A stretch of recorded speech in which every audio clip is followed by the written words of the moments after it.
أو كصيب. So ayah number 19, Surah Al-Baqarah. We will do the ayah and we will do the translation with it together.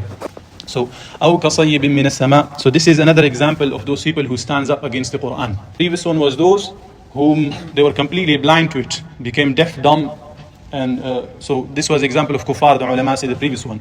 Now here is another type of kuffar, but these are those people who have accepted Islam for their own benefits. So these are that kind of munafiqun who have accepted Islam. They're kuffar in reality, but they are only here in front of the Quran, in front of Rasul, or join their names as Muslims. Yeah, maybe they are atheists, maybe they are spies and so on. They do not have any inclination toward Islam or to the truth, but they are only there for their own benefits, worldly benefits basically. So this is their example. Now, or you can take it in this fashion. You see that example were at time of Rasul were for the Meccans. Now the Quran has migrated. Rasul has migrated to Medina. Now this is the situation of the people who are in Medina. Rasul sallallahu alaihi wasallam is giving the Quran. He is preaching. Everyone is coming.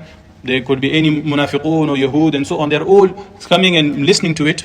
They are around there for political image, for their only worldly benefits and so on. They are there for this purpose. But when the Quran is recited to them, this is their example basically. We'll go into the ayah and it'll make more sense. أو كصيب من السماء, or like a rainstorm from the sky.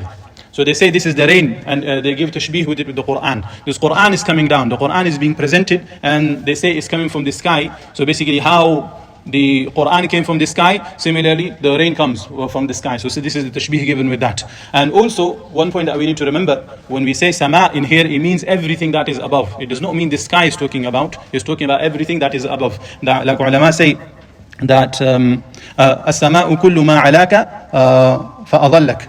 The sky, whatever is above us and that which gives us shade. So this is basically, this is our sama. This could be related to sama. The clouds is sama and so on. Everything that is above us is sama. And sama relates to everything. Even relates to the arsh, it relates to the kursi and so on. Everything that is above us. Samawat, this is now the skies, the heavens that we're really talking about. So sama is far more greater, far more bigger in that essence. So this is with regards to that. And one of the alim says, basically saying this, what I want to do is to say a little bit of Arabic in it, because we need to have some sort of taste of the language, because our Quran, our book is in this language, so we need to have some sort of a link to the language as well. So it says شبه المطر المنزل من السماء. So this is basically the Quran. This example is given of it with the Quran. And one thing it says أو كصيب, by saying or like a. So this is, there is, you might hear this, yeah, and some people might raise a question, so that's why I'm putting it out for you before. That isn't, like they would say, isn't Allah sure that He give you this example and then He says or this? So is He like confused, na'udhu billah, that maybe this one or maybe this one? No, it's not for this purpose. This is for a completely different purpose, which we said at the beginning. This is tanwi', to give the difference, that these are one set of group, which were that example with ذهب الله بنورهم, Allah took away their light, and now this is another type of group which Allah subhanahu is talking about, like we said at the beginning. So this is two sets of groups. What is happening when this rain is coming down from the sky, and it's not little rain, it's huge, big. Yeah, like the ulama gives them, like a drop will be like a fist size. You can't even drive in it. So that's how it's like beautiful. It's coming a lot in that kind of fashion. And with it is fihi dhulumat. What is this dhulumat? Within which is darkness. Is Quran darkness? No, it's not. Yeah, but the example is given of who? The munafiqun, the kuffar, who do not have iman on the Quran. So this is example of those people. So for them, al-dhulumat. The ulama say, فيه من الظلمات بما في القرآن من الابتلاء. The Quran example is given with dhulumat in here, because in here are tests, in here are trials. Allah subhanahu wa ta'ala talks about the shirk, the kufr, the different ma'asi, different sins, their traits and habits, like we talked about and so on, about the munafiqun and the kuffar. Allah mentioned this. This is like burning them alive. This is the burn that these criminals are receiving. For them are darknesses, while the Quran itself is always new, like we said at the beginning of Surah Ibrahim. So this is the burn that they're receiving, the Quran which chokes them basically. What's next? Wara'ad, and thunder. وَمَا فِيهِ مِنَ الرَّعْدِ بِمَا فِي الْقُرْآنِ مِنَ الزَّجَرِ. That the Quran tashbih, the Quran example is given with thunder, that because in here is zajr, in here are reprimands, in here are the anger of Allah, the ghadab of Allah, the la'na of Allah, in here are the takhwifat, the different fears that is awaiting these criminals, the different types of warnings. So this is what's called a ra'ad basically. That's this. I'm moving on quickly because we don't have time. وبرق, and lightning. وما فيه من البرق بما في القرآن من البيان. In here Allah subhanahu wa ta'ala gave example of this Quran as lightning, because in here are clarification. In here Allah subhanahu wa ta'ala gives lots of different dalail. In here Allah subhanahu wa ta'ala gives lots of basharat. In here Allah subhanahu wa ta'ala gives lots of glad tidings and so on. So in that fashion there is lightning in it as well. So what happens when this rain is coming and it has all these qualities in it? What happens to these criminals? Their response is يجعلون أصابعهم في آذانهم من الصواعق حذر الموت. They put their fingers, remember the word, the fingers in their ears against the thunderclaps in dread of death. One thing that we need to understand here, it says أصابعهم, their fingers, yeah, they're talking about the old fingers. And what do we normally do? We put the fingertips in here, yeah. In Arabic, the fingertips are called anamil. When he says أصابعهم, this shows that how much these people are scared by this, how much they don't want to hear it. So what is basically happening in here? The ulama gives various different examples, but so we can understand. When the Quran is presented to these criminals, to these people, we're not talking about those past people, these are us.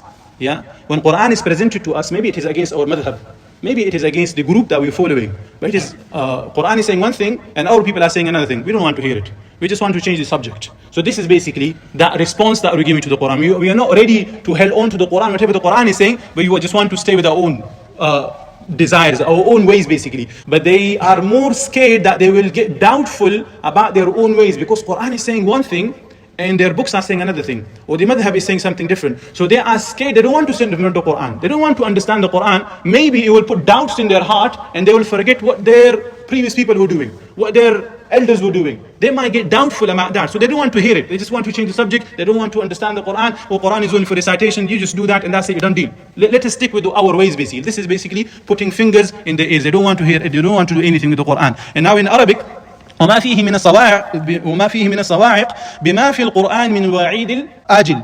For them is like this because they are scared of what is awaiting for them in the future, of death and so on. والدعاء إلى الجهاد في العاجل. And the call toward the jihad, calling toward to stand with the Muslim, call toward to stand with the oppressed and so on, calling for them toward the jihad. They don't want to hear, they don't want to hold on to this. Meaning يعني أن المنافقين إذا رأوا في الإسلام بلاء وشدة هربوا حذرا من الهلاك.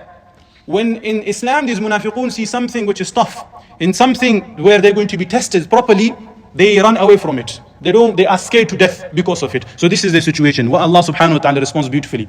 Wallahu muhitun bil kafirin. But Allah is encompassing of the disbelievers. يعني لا ينفعهم هربهم لأن الله تعالى من ورائهم يجمعهم فيعذبهم. Meaning Allah subhanahu, this thing is not going to benefit them. Allah subhanahu wa ta'ala is surrounding them. Allah subhanahu wa ta'ala encompassing them. Allah subhanahu wa ta'ala will guide them, and Allah subhanahu wa ta'ala will punish them. Just to understand basically, yeah, with this example that Allah gave. When this thunderclap is happening, if you put your hands on your ears, yeah, you put your fingers in your ears, would you do any harm to this thunderclap? Is it going to happen or not? It's going to happen. You're not going to cause any harm to it. You're not going to do anything about it. You are just being foolish by doing that kind of situation. Or take an example, if someone is about to shoot you with a gun, and you put your hands on your ears, yeah, or close your eyes from the bullet, would that bullet you'll be safeguarded from it? No. You're not going to get away from it. It's going to happen. Same thing with the Quran, same thing with the religion of Allah subhanahu wa ta'ala. And you see, وَاللَّهُ مُحِيطٌ بِالْكَافِرِينَ. Allah is surrounding us. Allah is encompassing from so many different ways, from so many different angles. We are surrounded in the earth and the sky, the space system that we have. We are surrounded in time. We are surrounded in the earth. We are surrounded within our own bodies. This body are holding us within so many different boundaries. We think and ponder over it. How many shackles we have put, Allah has put us in, and we think we are free to do whatever we need to do? No, it's not a possibility. It is only a stupidity of like that person when thunderclap is happening and he puts his finger in his ears and think that he's somehow safeguarded from it. No, it's going to happen. So in here basically, because there are two ayahs that are together, Aw kasaybin min as-sama', ayah number 19, and Ikadul Barq, these two are together, and it's like one example. But here Allah gives this example of those people when ra'ad is happening, when thunder is happening, when the fear and anger of Allah subhanahu wa ta'ala is manifested in the Quran, and how people react to it. Yeah, how they don't want to hear it basically. Now the next ayah, which I recited by mistake, Ikadul Barq ikhtafa absarahum, the ayah number 20, in here Allah subhanahu wa ta'ala will tell us the situation of these people during barq, during lightning, the benefits that comes along with it, and how they are ready to hold on to Quran, how they are ready to say they are Muslim and so on, how they are eager to have that kind of the different attitude that they change to. Wallahu alam. May Allah forgive our shortcomings and accept the good from us. Jazakallah khair.